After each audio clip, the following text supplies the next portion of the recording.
Sir, ಈಗ 23 ಕಾರ್ಯಕ್ರಮ ಅಂಶಗಳಲ್ಲಿ ಟೇಲರ್ ಮತ್ತು ನೇಕಾರ ಅಂತ ತೊಗೊಂಡಿದ್ದೀರಿ. ಈಗಾಗಲೇ ನೇಕಾರ ಬಗ್ಗೆ ಅಂತ ಹ್ಯಾಂಡ್ಲೂಮ್ಸ್ ಎಲ್ಲ ಬಂದ್ಬಿಡ್ತವೆ. ಈಗ ಖಾದಿ ಸೆಕ್ಟರ್ದಲ್ಲಿ ಕೆಲಸ ಮಾಡ್ತಕ್ಕಂಥ ಕಾರ್ಮಿಕರ ಬಗ್ಗೆ ತಮಗೇನಿದೆ, ಮತ್ತು ಈಗಾಗಲೇ ನಿವೃತ್ತದಂಥ ಕಾರ್ಯಕರ್ತರಿಗೆ ಈಗಾಗಲೇ 1,000-2,000 ರೂಪಾಯಿ ನಿವೃತ್ತಿ ವೇತನ ಬರ್ತಾ ಇದೆ.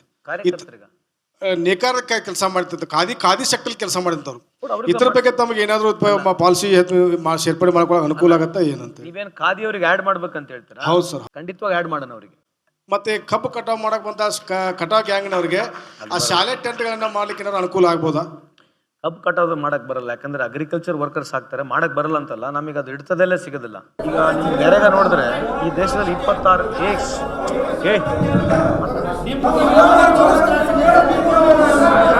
ಕೂತ್ಬೇಡ್ರಿ, ಕೇಳ್ತಾ ಇದಾರೆ, ಕೊಡ್ತಾರೆ, ಕೂತ್ಕೊಳ್ಳಿ ಕೂತ್ಕೊಳ್ಳಿ ಒಂದು ನಿಮಿಷ.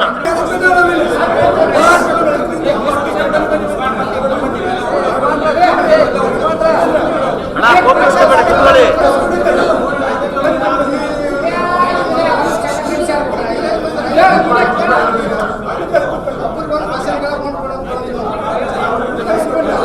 ಸನ್ಮಾನ್ಯ ಸಚಿವರಿಗೆ ನಮಸ್ಕಾರಗಳು.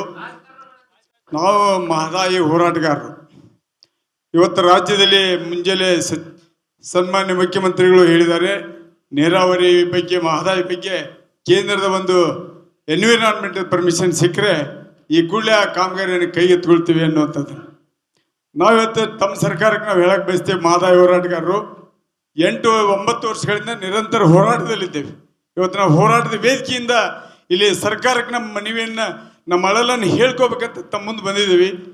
ಇವಾಗ 9 ವರ್ಷ ಆದರೂ ಕೂಡ ಒಂದು ಈ ಫೆಡರಲ್ ಸಿಸ್ಟಮ್ನಲ್ಲಿ, ಒಕ್ಕೂಟ ವ್ಯವಸ್ಥೆಯಲ್ಲಿ ತಾವು ರಾಜ್ಯ ಸರ್ಕಾರ ಕೇಂದ್ರದ ಕಡೆ ಕೈ ಮಾಡೋದಾಗಲಿ, ಕೇಂದ್ರದವರು ರಾಜ್ಯದ ಕಡೆ ಕೈ ಮಾಡೋದಾದರೆ ನಾಗರಿಕರಾದ ಹೋರಾಟಗಾರರು ನಾವು ಯಾರ ಕಡೆ ಆಶಾಭಾವನೆಯಿಂದ ಇರಬೇಕಾಗಿದೆ. ಇವತ್ತು ನ್ಯಾಯಾಲಯದ ಒಂದು ಕಡೆ ಬೊಟ್ಟು ಮಾಡಿ ನ್ಯಾಯಾಲಯ ತೀರ್ಮಾನ ಮಾಡಲಿ ಅಂದರು, ನ್ಯಾಯಾಧೀಕರಣ ಅಂತಿಮ ಆದೇಶ ಹೊರಡಿಸಿದೆ. ಸುಪ್ರೀಂ ಕೋರ್ಟ್ ಅಂದರು, ಸುಪ್ರೀಂ ಕೋರ್ಟ್ನಲ್ಲಿಯೂ ಅಂತಿಮವಾಗಿದೆ.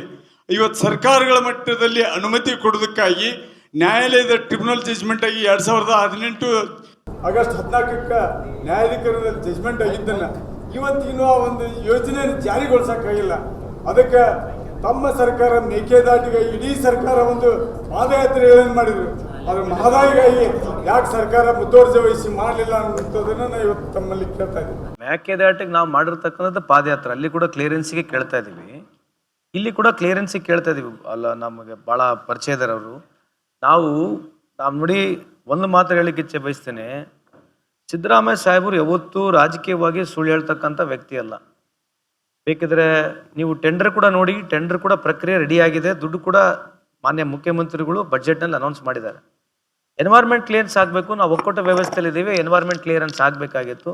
ಈಗ ನಾನು ರಾಜಕೀಯವಾಗಿ ಮಾತನಾಡಿದ್ರೆ ಅದು ಸರಿ ಆಗೋದಿಲ್ಲ, ಯಾಕಂದರೆ ಈ ವೇದಿಕೆಯೂ ಅಲ್ಲ, ಯಾಕಂದರೆ ಅವರಿಗೆ ನೋವಿದೆ, ಆ ನೋವನ್ನ ಅವರು ಕರೆಕ್ಟ್ ಪ್ಲಾಟ್ಫಾರ್ಮ್ನಲ್ಲಿ ಕೇಳ್ತಾ ಇದ್ದಾರೆ. ಬಟ್ ಈ ಒಕ್ಕೂಟ ವ್ಯವಸ್ಥೆಯಲ್ಲಿ ನಾವು ಒಪ್ಕೋಬೇಕಾಗತ್ತೆ, ಕ್ಲಿಯರೆನ್ಸಿಗೆ ಕಾಯಬೇಕು.